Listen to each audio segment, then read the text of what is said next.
Boom. Okay, so there's been some changes on Lahn, and the previous guide is a little bit out of date. It's also 3 parts. I'll try to do all 3 parts in one video right now, so that means I'll go kinda quickly through the stuff, but you can slow it down and watch it 20 times if you need to.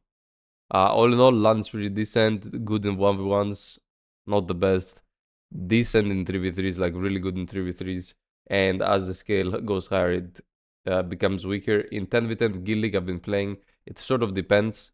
You can play tanky and be in the main ball and do damage the whole time and throw CCs, or you can play with a lot of more damage and accuracy, and you can play on the side lane and be very picky on when you engage. Both work, you just have to be careful. Okay, so let's go straight into the skills. We're gonna speedrun this, okay? So this is the auto attack is useless, useless, useless, useless. You should lock this. You should also lock this. Blade of Blood, pretty decent. It's a super armor, no CC anymore. And it lingers for a very long time. It also swaps you from awakening to pre-awakening, so you should hotbar this and lock it. This is a AAP pre-buff. You have a better one in awakening. I'll show you later. This one is I said that. So Catasetum is unprotected float. It's pretty useless. Don't really use it at all. Fierce Chase, so frontal guard, no stiff anymore. Spacebar, unprotected stun, useless. Salpuri is pretty good. You should hotbar this because, but you shouldn't lock it. You should hotbar this because if you're in awakening, you can click the hotbar and use it. It's also your only tier 3 add-on, so the add-ons last 20 seconds. Symbidium is a very niche skill, and it has a bunch of flows. Most of the time what I do is something like this, but this is like a bound, and it's FG, and it's a bit slow, so it's not that good. I would use it like very, very sparingly if you have nothing less left. And I would lock these flows. These flows are just a bit bad. This flow is decent. You can do SFF, so you have a little bit of a say after. But my favorite thing is this flow. So I do SF LMB. Okay, next Spirited Ghost. Don't really use this because of the Magnus. The Magnus has the same inputs, but you can lock it or unlock it, doesn't matter. Spring Breeze you should lock and hotbar because it's WF, and if you're in Pro Awakening and do WF with this locked, it will do the Awakening WF. It's a nice swap. And this skill is also low priority. It's a mobility skill, but it's FG, which means and it has a gap at the end. So if you're using it to disengage, you're unprotected, and if you use the key to engage, you have a gap at the end. So this is, and it's no CC or anything, so it's kind of bad. Crescent Barrage is unprotected float. Actually, I'm not sure if it's float in PvP. Yeah, it is, but it's a tiny heal, so maybe you could use this on the side on the mobs or some barricades to heal a bit, but almost never use this. Solar Sand is useless. Lock it. Blooming is KD. It's unprotected, but if you need a KD, you could use it. You have a lot of KDs in your disposal anyway, so most of the time you won't need it. Wind Orchid is a really good skill. It's FG KD, but it has 2 inputs. So it's SRMB if you're doing nothing else, and it has an unprotected KD. But if we wait for this to come back up, you can do Morning Dew, which I'll get to later, or WRMB, which is this, into RMB. So this SRMB if you're doing nothing, and RMB only if you're doing it from a flow. So you can do this, and that's a frontal guard KD. Sacred Dance, you should lock this because if you try to use it normally, it has a wind up time, a cast up time, I guess charging time. So you should lock this and hotbar it. And for the attraction, really good Rabam. You can have a few cancels with this. I can show them now, I guess. So first one, if you don't use any cancel, it has this wind up. And basically, if you do WRMB or if you do like Shift Q and then LMB, the skill comes out faster. So if you do something like this, it's quick.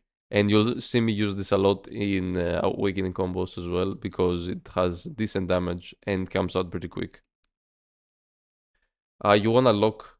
Oh, I skipped some. So yeah, you should lock your evasion. This is your Q pre-buff, so this gives you 18% attack speed and 5% movement speed and some HP. This is SA, so you should like use this every time it's ready. But if you use it and it's not ready, you're unprotected. And it doesn't even give you the buff, so there's no point. This also pulls mobs if you're into PvE and stuff. Primorse is your iframe. This is a bit problematic. You can cast it both in Awakening and Pre-Awakening. The problem is that sometimes, due to terrain, you get a bit of a falling animation at the end. And this hasn't been fixed for a while. But yeah, it's alright, I guess. It's an iframe. So Nimbus and the flow is the flying, and the flying has 3 dismounts and 1 ability that you can cast mid-flight. So I'll first show it just normally. So this is what double fly looks like, and this is the landing without any dismount. So without any dismount, it is unprotected in Awakening, but in Pre-Awakening it's protected. So you actually get 2 different animations for some things, depending if you're Awakening or Pre-Awakening starting. I'll show the Awakening stuff. So Awakening, you have a few choices. So also Ethereal Dance, since it's the same in Awakening and Pre-Awakening. So Ethereal Dance is your best dismount, I would say. So you be flying, and then you click F, and you do Stiff KD. Yeah. So Stiff KD SA is very strong. Another one I want to show is Fragrant Stigma. So this is just a bound, SA bound. Still pretty good. And this is SA Linger on Awakening, but on Pre-Awakening it's very little Linger. The last one that I prefer to do from Pre-Awakening is Morning Dew, I think it's called. This one is a stiff. And you can cast the Wind Orchid right after to do a KD.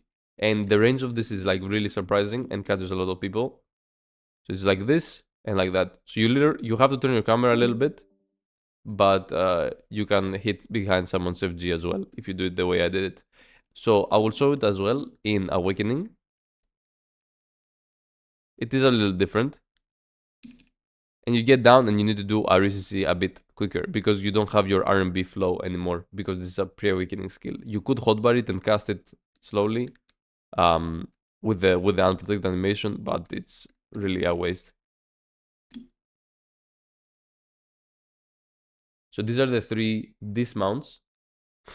The best one is Ethereal. The second best is Morning Dew, I would say, because you can do Wind Orchid. So you should do this from Pre-Awakening. You should do this from Awakening. And this you should only do from Awakening. Let me see how much it lingers. See, a lot less when you're in Pre-Awakening. So now I'll show Nimbus dismount. So this is not actually a dismount. Or it could be, but you should use this in between them. So what I would say is you can start off this, then do this. The iframe I did mid-air is this, right? So Shift A, mid-air. And it gives you a bit of an evasion buff, which is relevant because your forward dash gives you a better one. But sometimes because you get hit from skill shots that are on the ground, even if you're flying, you want to cast this to dodge a bit. Passive gives attack speed and AP, hits whatever. Yeah, these are passives, I guess. Nothing to say here. Shouldn't waste time. So to skill enhancements, Eyes of Blood is the only one you really want to be going for. It's a KD. If you dash at the end, it's an unprotected KD, right? But because it's a dash and it's kind of quick, sometimes you could use it, and you can cancel at the end a bit quick. So if you do something like this, maybe you can use it. Symbidium Trail is just SA damage, and it has a dance smash as well. And most of the time what I do is Symbidium Trail into Fatal Attraction. So something like this.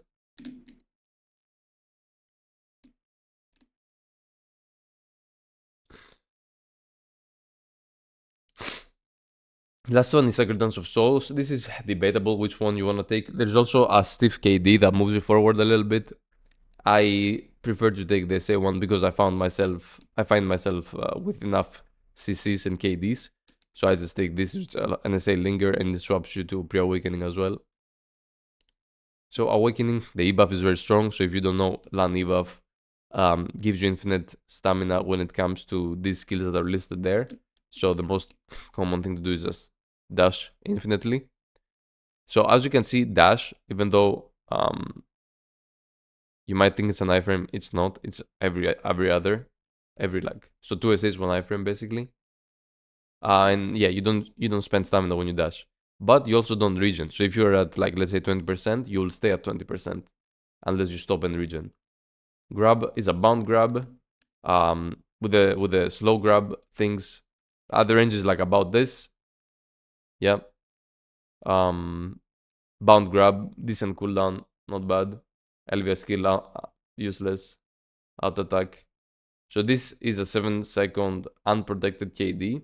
So the normal skill comes out at this speed, but if you cancel it with a side dash or Shift F, like for example, Shift F comes out like that, or a lot of things anyway. And you can cancel. You can also throw another skill right after it to make it more protected. For example, if you saw I just did F into RMB LMB, and I was to say right after. Decent skill, has a very big range, so like you could hit this person from here. And if you're dashing around, yeah, you can do forward dash into F, and you can get some. If you position yourself properly, it could be decent. So brittle, this is no CC FG damage. The damage is not the highest; it's kind of low. FG, and you're kind of stuck in animation. Eradication. This skill without the core is unprotected. It does this as first part, and this as second part is a stiff KD, and it gives you your AP buff.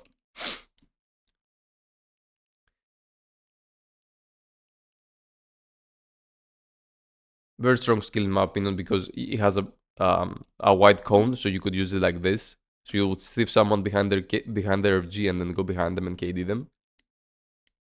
And of course, if you're in the front, you're also stiff, right? And it's wide enough where you can hit both of these at once as well. Well, if I aim it properly, but you get the idea. Moving on, Taunting Death. So this is WRMB. Keep in mind this has, you can cancel this halfway through, and this is what you do in the combo, but this is if you cast the whole thing. Manga is a flow, and it can flow from Brittle, Taunting, or Bleeding Hearts, and depending on which skill you've casted before is a different button, so you should read it. Oh, and you can also cast it from Blood Moon Twist. Most of the time, it won't really matter where you cast it from. You'll either do it from Taunting or Bleeding or Blood Moon Twist, but you rarely do it from Brittle because FG is a bit vulnerable. This is how it looks like, so it's on the KD. It's not multi-hit, some people think it's multi-hit. And it's decent damage. So WF is the spin. This is also a decent core option. It also gives you the AP pre-buff, and it's a multi-hit KD. When I say multi-hit, it's just 2 hits. 1 KD in the beginning and 1 at the end. Personally, I take Eradication better. But I see the value in the spin. I see the value in the spin. It's also good. I just like to have the ability to get a stiff KD. But this is good. The problem with the class is that instead of them putting the KD or the CC as a core option, so you can at least use the skill, if you don't have a say on Eradication, you never get to use it. And if you don't have a say on Deadlands, you also almost never get to use it. So it would be nice if this was a say by default, and then the core option just gave you the KD. Because if you could just like spin BSA, it's not that big of an advantage, in my opinion. But anyway, Furor is FG down smash and the flow as well. The damage is very lacking, so it's whatever, to be honest.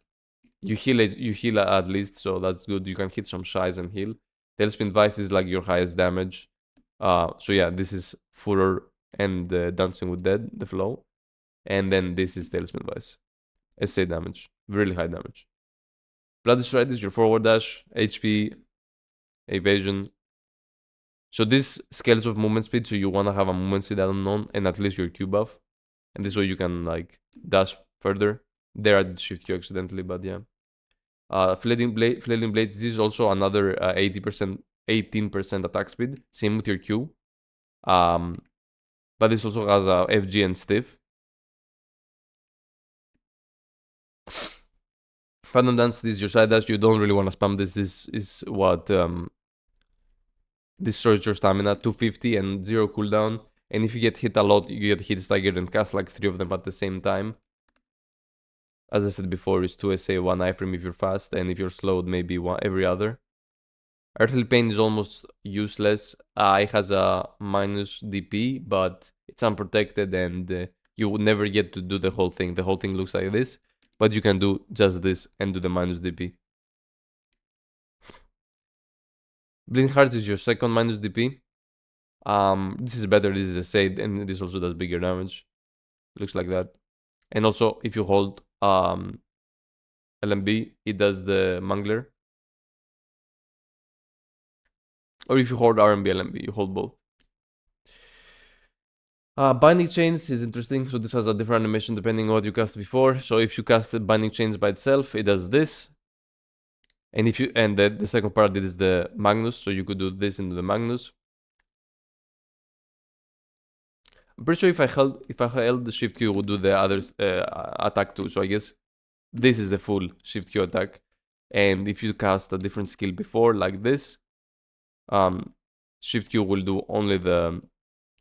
I'll just wait for the cooldown and do it.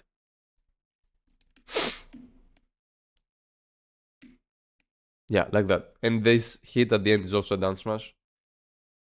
So that's it from everything here. So these are my add-ons. The idea is that I'm playing Eradication Core and I want to always hit myself Puri for the tier 3. If you don't, you're losing out on the movement speed only. I'm running DR and evasion because I think that's like really good value. Even if you're not full evasion, even if you're not full DR, getting these stats is like basically unobtainable stats. And there are a lot of value if you're trying to, like, you know, gear check your opponent and you want to have a lot of DP. And you do want to have a lot of DP on Lahn because it's difficult to trade. And you'll need the CC most of the time to do damage and kill.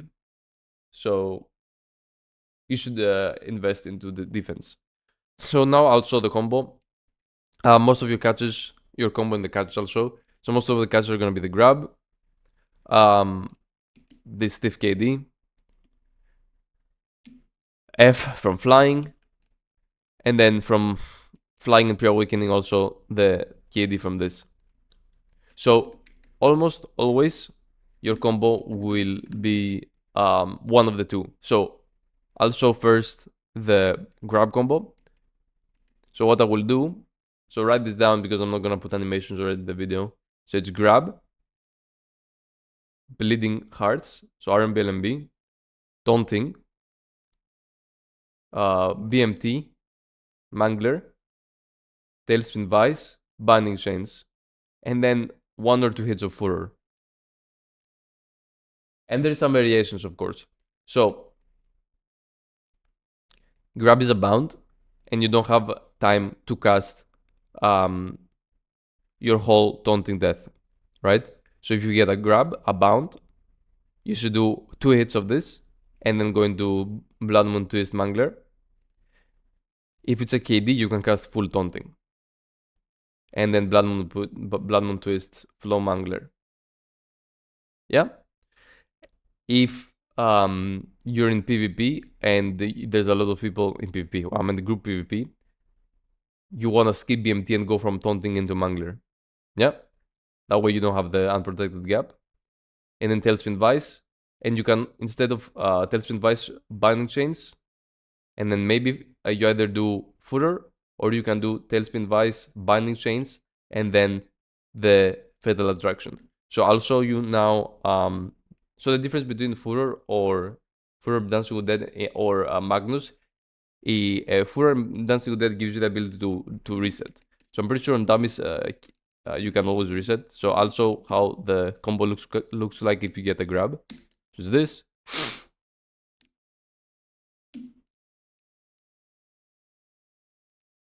So this is the combo.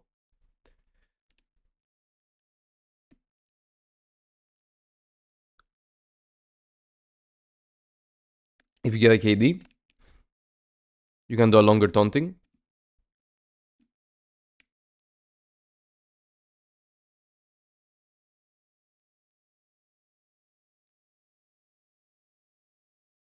And now I will show if you get a grab and you have to do, you can't do BMT because I'm protected.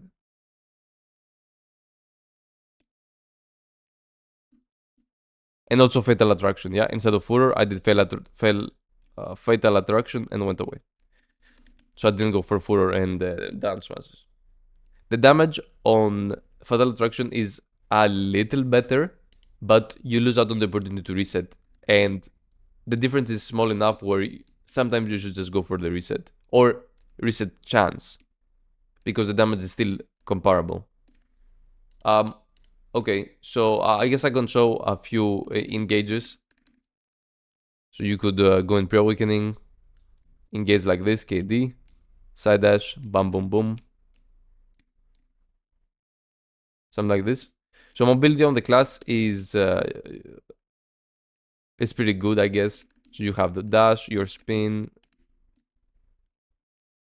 your fly, side dash, fly, eradication, the jump.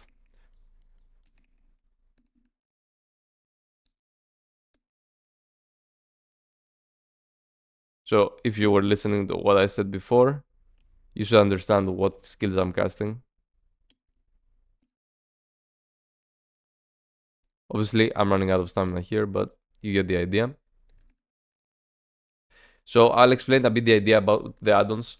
So most of the time, your highest value stuff is crit rate and minus DP, so you want to have it on the first skill of your combo. I mean, to be honest, there's also like a few more combos that you can do, but like there's like a lot of combos, like there's so many. But I'll show you one more. Another one you can do, then you can set your add-ons for it. Because you can, I don't do this because I haven't set my add-ons for it. Is grab.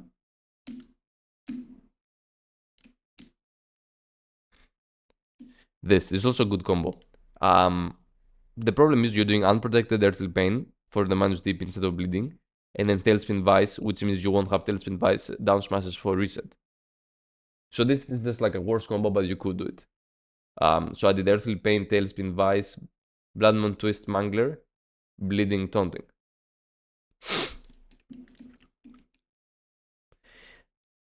So the add-ons, yeah. So minus DP crit rate on your first skill of the combo. This has a 25 by itself, and then the 20 is minus 45 instantly in the combo. Your second most important things are like attack speed if you're slowed, but most of the time attack speed doesn't really matter. You can do the combo even if you don't have your pre-buff, which is another 18 percent. But yeah,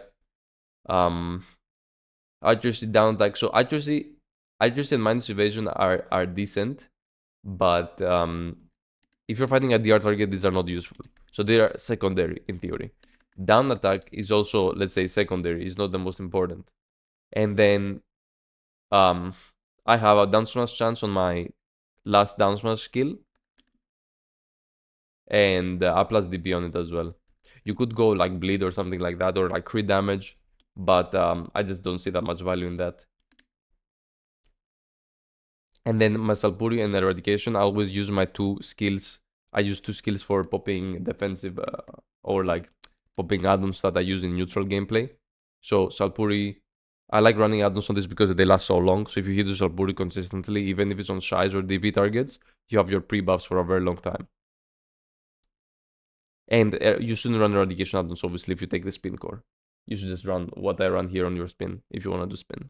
Maybe, if you want to play like me. So yeah, these two are for trading, let's say, and then the other four are for the combo. Okay, so let's say an example in cage would be I'm flying, I see someone, I do F, stiff KD, this group fight. I'm doing this and I'm out. That's it.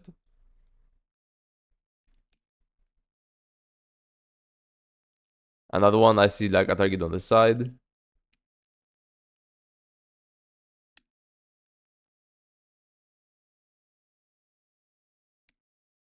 Something like that, yeah. For the build, I mean, the guide is pretty much done. I'm just gonna show my build a little bit and I kind of explain how I build it. So first of all, you can run both evasion and DR, and you can run damage because the class is very versatile. But you have to play accordingly. So on this set that I run damage, pretty standard set. I have to play careful. I have to catch people on the side. I have to be very selective when I engage. If I engage in a big group like I showed, if it's like 6 people or more in Guild League, I'm probably dying almost instantly. So this is mainly for fighting on the side. Another set you can run is this. This one, you can constantly dive in the raid. You can go for risky grabs. You can try to fight all the time. Also works. And I pretty much always run my DR artifacts, yeah, and my this DR preset. So I'm running HP, DR, AP, down attack, BSR. BSR I find is very strong. With shy buff as well, like you will have your absorb most of the time, and that gives you more AP than any reforge you can pick anyway. So BSR is just so strong. And then I have my set for when I go evasion. The problem with evasion is that as long as there's one person or two people that have accuracy, you die one shot. The way I've built evasion, at least. So what I run is obviously these. And I run 2 hand evasion without hooms. So hooms are not bad value in theory, but they give you HP and DR, which are not like evasion per se. And with this build, I have enough damage to one combo because of all the RBFs. Otherwise, if I had hooms and 2 hands evasion, I wouldn't have enough damage to one combo. But I still have very high evasion. So if someone does not have accuracy, I am unkillable and still do really good damage to them. If I was to run hooms, I would continue to be unkillable, but my damage would be a lot less. The problem with this, if somebody has accuracy, you're like exploding into a million pieces instantly. It's good when people don't have accuracy, basically. Okay, I think that's pretty much it. I hope it wasn't an hour long. And I'll be posting some Guild League stuff too, so you guys see how I play in Guild League, I guess. Alright, GG's. Ah, boom.